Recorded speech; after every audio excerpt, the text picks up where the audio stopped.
Well, a little bit late for the close, but that's okay. It ended up being a pretty uneventful day, to say the least. Um, yeah, Atlanta traffic is friggin' crazy. Two accidents coming back. I do bring my better half to the airport to going on a little vacation. I'm holding down the fort up in the mountains, but uh, kind of a crazy drive. But yeah, you can once you get outside of Atlanta, then it starts to everybody's flying. So, anyways, we ended up just having the one sell on the day, WBS. But overall, another profitable day. That's what we're looking for in the market. It doesn't matter how little you take, as long as you're pulling those dividends in. You've yet to see, it's been a long time since I've seen a 0-0 day where it was zero dividends and zero profits, but that day's coming. We're probably going to see that happen probably sooner than later, um, only because we got a lot of information coming out tomorrow and the next day. I don't know which direction it's going, but it should be interesting to say the least. Just looking through a few of the stocks here because I didn't have access to anything.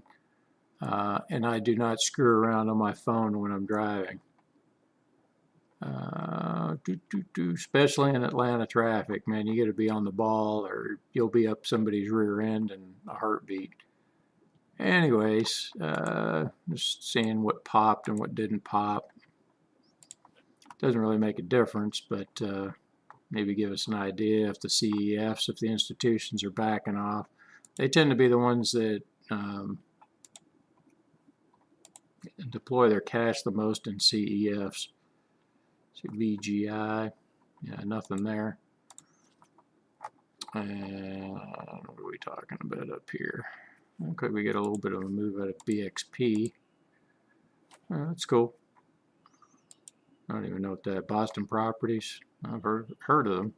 I think we've traded it before. You have to go back in and see how many trades. My CPA hates me. So many dang trades. But that's what it takes. If you want to be successful.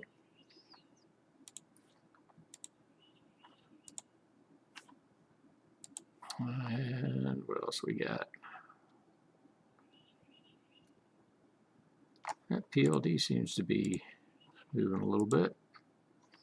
That is a Prologis. Maybe I'm thinking of somebody else. Yep, dead day in the market. And that's fine. That just tells you that, you know, you've got institutions and what do you call them? Hedge funds doing their strategery, trying to figure out what to rebalance, what to get into, what to get out of. We don't think like that because we're small. We're more agile than they are. It takes them a long time to move money around. But we like it that way.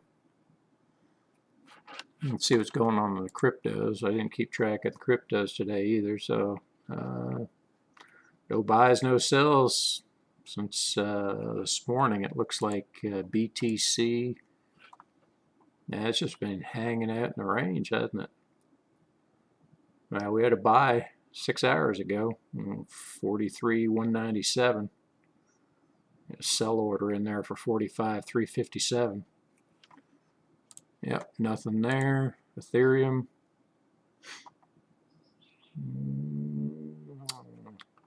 Stuck in a range. This is where you have to be patient.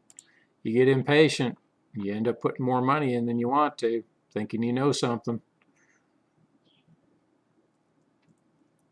Yeah, we've been doing pretty good on the, we need it to come down to 264 so we can pick up another position and sell it again at 290. It's at 292 right now. Otherwise, we're looking to sell it at 323. But yeah, let's see what we ended up with. Yeah, 81.85 average, so we're up to 982. So we still got 3 days left in this week, and then yeah, the 24th. Let's just put these in here since I haven't been doing anything all day. 2021. And let's come down 5. So that finishes off the month. So we got 2, 4, 6, 8 trading days left.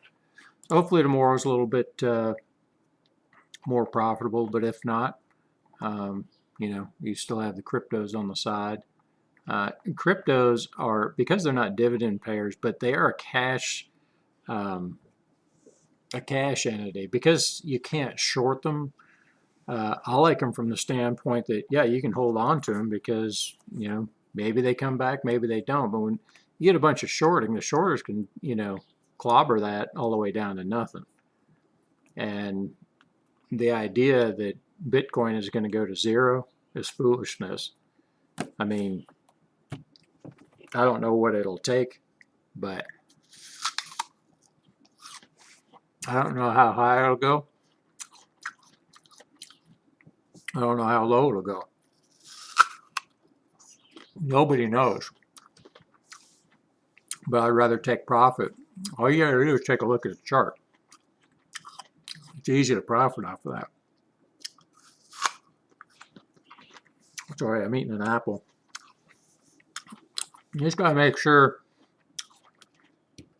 when you're working with high-priced products, you gotta scale in depending on the size of your account. I'm not talking to billionaires here. I'm talking to people, you know, with anywhere from $25,000 to $250,000 that you want to invest. Don't be buying $50,000 worth of Bitcoin. I mean, it doesn't make any sense. Scale in. That means buy like, you know, 1% of it. That's still $560. It's expensive. You know, you can buy that 10 times and still own, you know, only own 10% of it. So you're in up to about 5,000. But if you're DCAing on the way down, or you figure out what your levels are, where you're going to buy, that's the trick. And you just say, oh, okay, then you can dollar cost average after that if you wanted to. But you know, people are making too big of bets, and people lose money all the time. That's true, because they get scared. You know, they see their money evaporating because it's going down. You can't. I mean, when you invest it for the rest of your life. It doesn't matter if it's paying that dividend or not. I just choose on something like this. On Bitcoin, this is a different animal. I've been involved since 2013. I just got lucky and got in, understood it, understand what it's doing right now. The people that are calling for this to, oh, it bombs away, they're going to be eating crow, and everybody's going to be piling on to them. But, you know, the Michael Saylors of the world and those, that other knucklehead, what's his name? The gold guru. Anyways, these guys want you to buy and hold stuff. Well, there's a reason behind that. They, you know, it's just a big lie. Warren Buffett does the same thing. You buy and hold it. I mean, yeah, what are you going to make? You ain't going to make nothing on Bitcoin. If you bought it, you know, like I did in 2016, you're still holding. You still hadn't made shit. You know, you got to sell it. You know, if you want to hold a small amount, hold a small amount. If you think it's going to go to $1 million, but you don't need, you know, put 10% up. See what happens. But don't get stupid. People do it all the time. They don't make a heck of a lot of sense. But yep. Let's see. What was I going to look at here? Yeah, so we're 35 down. That's not a bad, I mean, it's a move down, but it's not as bad as it could have been. So I don't know the reason behind it, but if you notice, we had a lot of positives in here, a lot of positive move. BBN was up. Just another CEF. And BGH still hasn't cashed yet. Just flowed 3 days or 3 weeks, right? It's just hovering in that range, within a 20-cent range. Interesting. It's just begging us to take it off the table, right? Take that profit. Take that profit. Like, okay, it's a good problem to have. But like I said before, I like to, look at all the possibilities. And if I can, like I'm picking up that dividend, right? So that's, what was it, 18 bucks, 19 bucks? Well, how long do I have to hold it? I got to hold it till the 20th. That's it. So as long as I hold it to the end of business on the 20th, that's fine. So I can't sell it tomorrow. So I'm kind of, well, actually, tomorrow's the 19th. It pays tomorrow, or executes tomorrow, ex-dividend date tomorrow. And it's recorded on the 20th. I don't get paid till the 1st of June, but I'm going to get that, 10 cents per share. Just say 11 cents per share multiplied by, 149. So that's about 18 bucks. So this is what I'm saying. I mean, you just have to understand where you're at. I mean, you could take the profit right now. Maybe it goes down 18 bucks, right? Or 18 cents or whatever. Let's say it goes down 12 cents. That'll be 18 bucks. So has it been down? Who knows? Don't care. I don't care what it does. The whole idea is I'm going to get that payment, and probably if it, chances are if it goes up and hits tomorrow, all I'm going to get is whatever the final value is on the trade. But if it goes to the 20th, I'm going to get that dividend tomorrow for sure. It doesn't matter. As long as I'm holding it on the 20th, that's fine. I'll get that 18 bucks. Now that holds true for all of these, and some of them don't show the record date because they change. Most of them are usually either on the same day, like this one here, ex-dividend date. It's not telling us exactly, right? So you'd have to research it. I don't really care. I mean, it's like I'm either going to get paid that or I'm going to get paid the dividend. If it goes past the 20th, now I'm back on that same schedule. I'm like, okay, do I buy or sell it?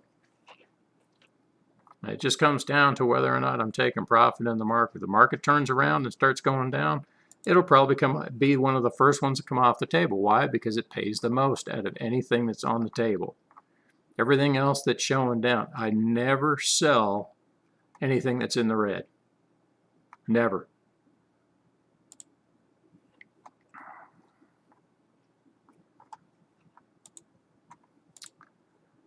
Just looking around, see if we have any others. Here's one that's up 33. That would be one we could take off if the market turned around. And remember, these ones don't move that fast. But I'm only going to take one off at a time because it's way above, what your average is. And that one's like 170 bucks. Let's say it's only going for 150. It's still twice as much as that you're making on average per day with these size accounts. When you start getting up into the $300,000-$400,000 accounts, you start to see, yeah, well, okay, now that's 600. Do I take it off or do I let it ride? Because I'm making 500 in a day. So it's just a numbers game. Once you figure that out and once you get some money together, stop trying to be a millionaire with, a pauper's portfolio. If pauper meaning under 100,000.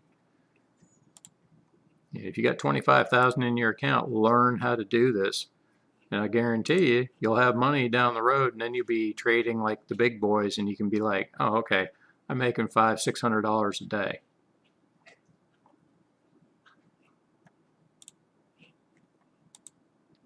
But you treat if you can learn this at this level, you'll have no problem at the big time.